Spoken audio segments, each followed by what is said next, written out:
Okay, welcome. Now we're going to finish up our discussion on logic by talking about common fallacies that are made in reasoning.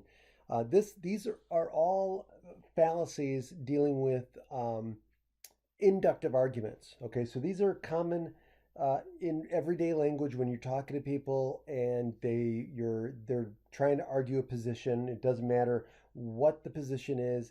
It could be a controversial topic. These are the types of fallacies that people will fall into. They're pitfalls that they will fall into when they're making an argument. And again, these are all from like an inductive argument.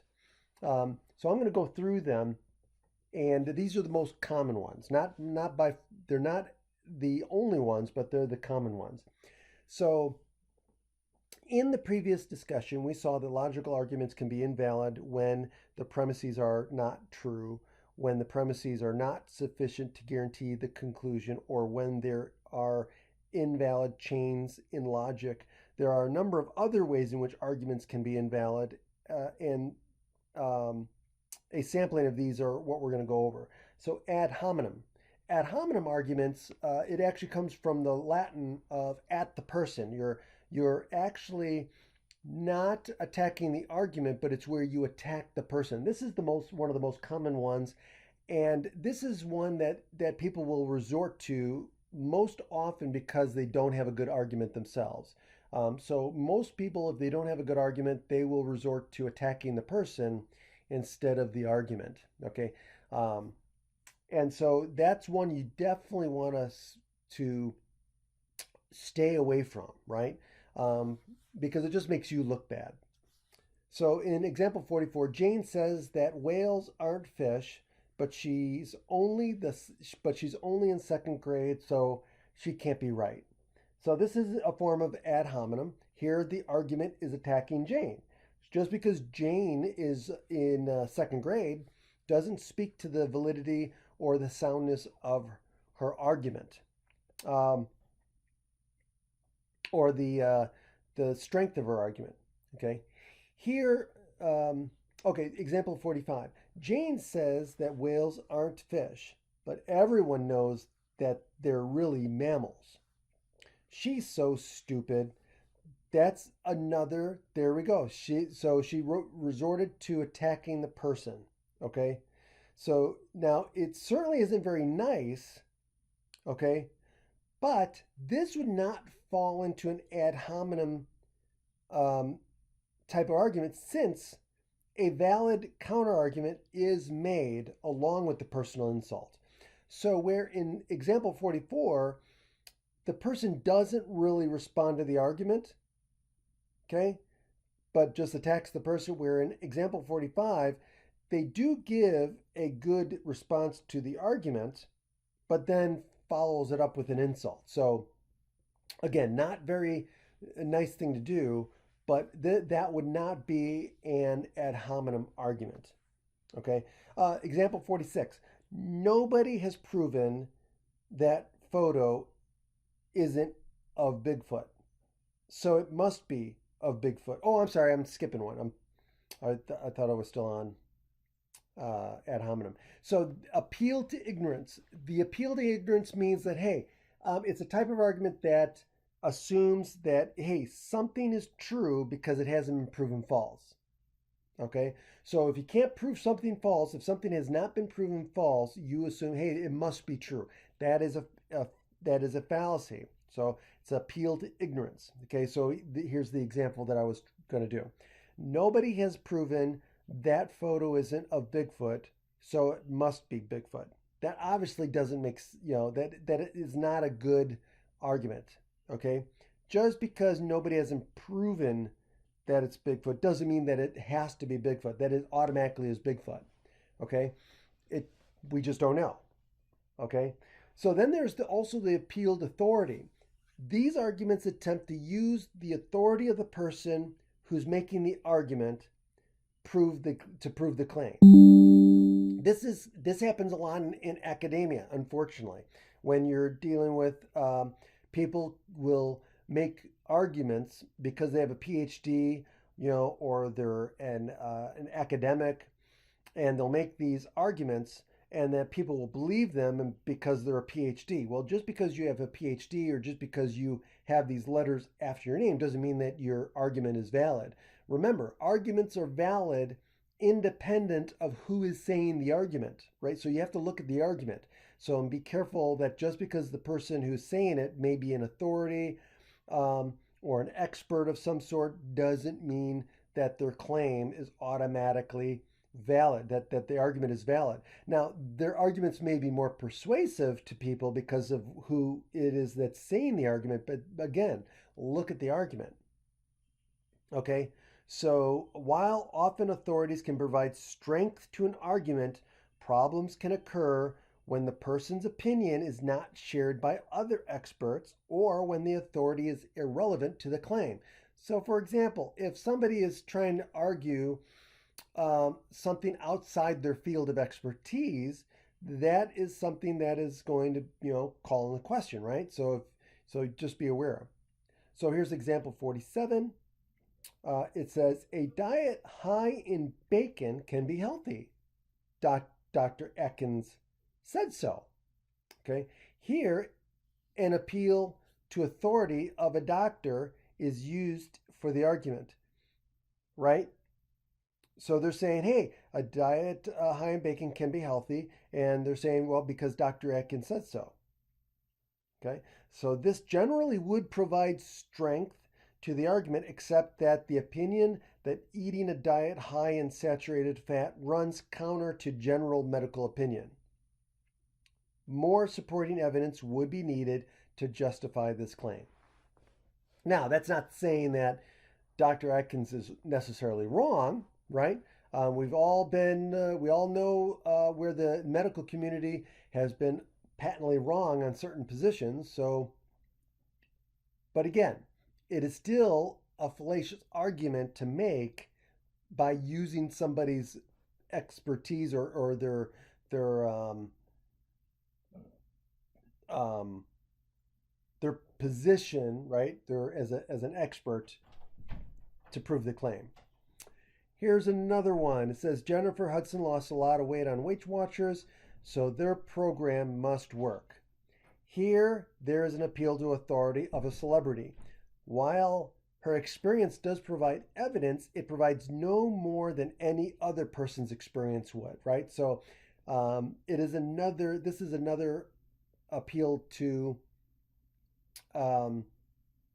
authority, right? Just because a celebrity does something doesn't mean that it's good and okay and improves the claim. Another fallacy is called the appeal to consequence. Okay, an appeal to consequence concludes that a premise is true or false based on whether the consequences are desirable or not. Okay, so here's an example. Humans will travel faster than light. Faster than light travel would be beneficial for space travel. So there we have using appeal to consequences. So therefore, because the consequences are good, therefore it must be true. Okay. Another fallacy. This is another common fallacy called the false dilemma or the false dichotomy. This false dilemma argument falsely frames an argument into an either or choice where it doesn't allow for other options, right? So that's why it's also called the false dichotomy, which means it's the limited choice fallacy too. That's another way of looking that it's also called the limited choice fallacy. Okay, you're limiting the argument to two choices, let's say, and you're ignoring the fact that there might be a third choice. Okay, so here's an example. Either those lights in the sky were an airplane or aliens. There are no airplanes scheduled for tonight, so it must be aliens. This argument ignores the possibility that the lights could be something other than an airplane or aliens. Okay? The next fallacy is a common one, which is called circular reasoning. This happens more often than you might expect. Okay? Circular reasoning is an argument that relies on the conclusion being true for the premise to be true. It's also called being begging the question, is another way of putting it. Okay, here's an example. 51 says, I shouldn't have gotten a C in that class. I'm an A student, right? So in this argument, the conclusion is it's circular because in the conclusion that I shouldn't have gotten a C in the class is based on that you're an A student, right? If you're an A student, you wouldn't have gotten a C in the class, right? So see how it's circular? Okay, now post hoc, or more, it's called post hoc ergo propter hoc. Okay, a post hoc argument claims that because two things happen sequentially, one right after the other, then the first must have caused the second. Okay, so just because something happened after another doesn't mean that one caused the other. Okay, so here's an example of a post hoc fallacy. Today I wore a red shirt and my football team won. I need to wear a red shirt every time they play and make sure to make sure they keep winning. This is a post hoc fallacy, right? Just because they won the football game after you wore the shirt doesn't mean that you're wearing the red shirt caused them to win the football game, right? That's superstitious, right? We would call that superstition, right? And then another very common fallacy that people tend to fall into is called the straw man. A straw man argument is where your opponent or you will misrepresent the argument that your opponent's given. So usually you will simplify the argument or misrepresent it into another form of the argument that is much easier to defeat. In fact, usually it's so easy to defeat that no one would ever take that position. That's how a straw man works. You basically misrepresent your opponent's position by creating the straw man, and then you easily demolish it using your arguments. But in reality, you didn't even argue, or you did not attack his argument. You attacked a misrepresentation of the argument. So here's an example in 53. It says Senator Jones has proposed reducing military funding by 10%. Apparently, he wants to leave us defenseless against attacks by terrorists. Now ask yourselves, who would ever, what senator, what politician would ever take the position that they would want to leave us defenseless against attacks by terrorists, right? Nobody would ever take that position, right?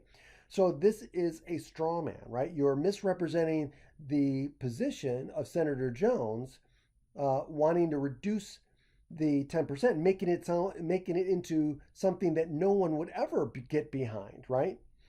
So again, that is a straw man. Okay, correlation implies causation. This happens a lot in statistics, right? So in statistics and data, right? Similar to the post hoc, this is not with sequence though, right? This has to do with data. Okay, the fallacy assumes that just because two things are related, that one must have caused the other, right? In statistics, we say the correlation does not equal causation, right? Just because two variables are closely correlated does not mean one is causing the other. It could be a coincidence, right? Or there could be a third variable that causes both of the variables that we're looking at to change, right? So here's an example of this type of fallacy. So in 54 it says months with high ice cream sales also have a high rate of deaths by drowning. Therefore, ice cream must cause people to drown. Now, obviously, that's ridiculous on the face of it, but it is an example of where you're looking at a correlation between two things that really have no causation between them. Okay. There's no causal relationship between the increase in ice cream sales and people dying, right? Okay, so that is it. So now, let's look at this. Okay, so let's look at the try it. Okay, so identify the logical fallacy of the arguments. So here it says A, only an untrustworthy person would run for office. The fact that politicians are untrustworthy is proof of this. That is circular reasoning. Okay. B, since the 1950s, both the atmospheric carbon dioxide level and obesity levels have increased sharply. Hence, atmospheric carbon dioxide causes obesity. So, again, this is the false cause, right? Or the correlation implies causation fallacy. Okay, just because two things are increasing uh, sharply at the same time, right, doesn't mean that one's causing the other. Um, the oven was working fine until you started using it, so you must have broken it. Okay, so again, this is the the which one is this? The false the post hoc, right? The post hoc, because you're assuming that it was working fine, right? And then it stopped working after you used it. So you must have caused it to stop working. You must have broken it. So that's a post hoc fallacy. D, you can't give me a D in this class because I can't afford to retake it. Well, what kind of fallacy is going on here? Okay. Okay, I can't, because I can't afford to retake it, you can't give me a D. This is circular.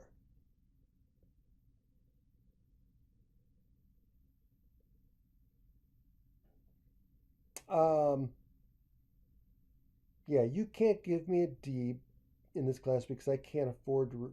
Oh no, no, this is no, no, this is not circular. This is you can't give me a D in this class because I can't afford to retake it. This is appeal to emotion. I would imagine this is appeal to emotion, but we didn't do that one. Appeal to consequence. Yeah, there we go. This is appeal to consequence because the consequence is if you fail it, if he fails it, then he has to retake it. So the outcome is negative, so therefore you don't want to do that, right? So you can't give him a D. So this would be a appeal to consequence. The senator wants to increase support for food stamps. He wants to take the taxpayers' hard-earned money and give it away to lazy people. This isn't fair, so we shouldn't do it. So again, um, this is a straw man, right? So misrepresenting the position, right, of the person. So now, it may be difficult to identify one particular fallacy for an argument. Consider this argument. Emma Watson says she's a feminist, but she posed for these racy pictures.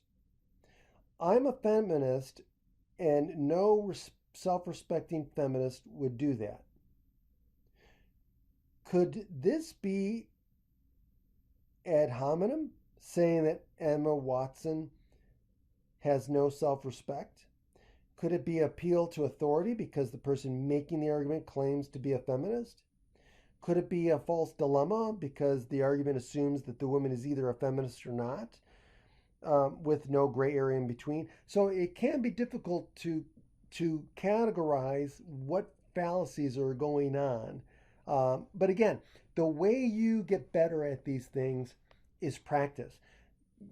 Thinking logically, using reason, and which is very, very important in critical thinking, takes practice and it's hard work. Okay, being a rational human being and thinking and critical thinking takes effort, and thinking critically is not easy. It is hard work, and a lot of people, unfortunately, today do not take it seriously, and quite honestly, they're lazy in their thinking. It takes practice and it takes effort, and if you're willing to do the effort and you're willing to practice, then you'll get better at it and you'll be able to catch people when they're making these sorts of fallacies to help them realize that they're falling into these pits in by making fallacious arguments. But anyway, that is where we are at, and have a great day.